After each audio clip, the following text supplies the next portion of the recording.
ঢেউ আয়োজিত আজকের এই অনুষ্ঠানের উপস্থিত অতিথিবৃন্দ এবং এখানে যারা উপস্থিত আছেন সবাইকে আমার পক্ষ থেকে আন্তরিক শুভেচ্ছা অভিনন্দন এবং আমার নমস্কার জানাচ্ছি। আজকে ফাগুনের এই আগুন ছড়া দিন শেষে এই স্বর্ণালী সন্ধ্যায় আমি আপনাদের মাঝখানে উপস্থিত হতে পেরে আমি নিজে খুব আনন্দিত উচ্ছ্বসিত।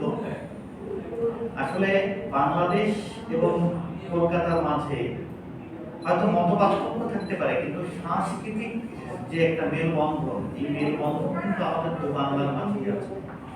এবং আপনারা এই যে থিয়েটার, আমি গতদিনও আপনাদের একটা প্রোগ্রামে অংশগ্রহণ করেছিলাম এবং সেখানে অনেক নাট্য দল অংশগ্রহণ করেছে এবং তাদের সেই অনুষ্ঠানগুলো আমি অত্যন্ত উপভোগ করেছি।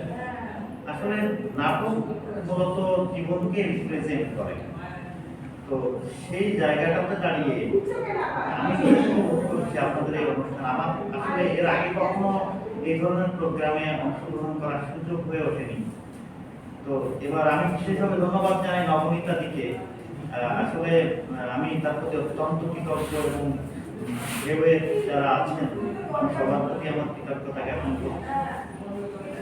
আর নারী দিবসের কথা যদি বলি, তাহলে নারী কিন্তু একা সংসার করতেও পারে না, পুরুষ একা সংসার করতেও পারে না। নারী পুরুষ সম্মিলিতভাবে যেমন সংসার গড়ে তোলে, তেমনি সমস্ত জায়গাতে যদি একসঙ্গে কাজ করে তাহলে সামাজিক হবে, দেশে হবে, সমস্ত জায়গাটাতে একটা গুড আউটপুট পাওয়া যায়।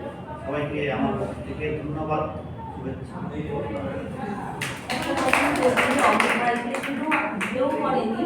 এখানে কলকাতা যোগসূত্র আছে, আর দিনে আসল মানে আমাদের পদ্মা থিয়েটার জন্য তপন দাস মহাশয়।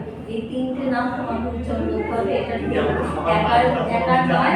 হ্যাঁ, তাই জন্য তোমাকে আমি এটাকে জানা না, তোমাকে আমি সবার সামনে বলে দিলাম। হ্যাঁ।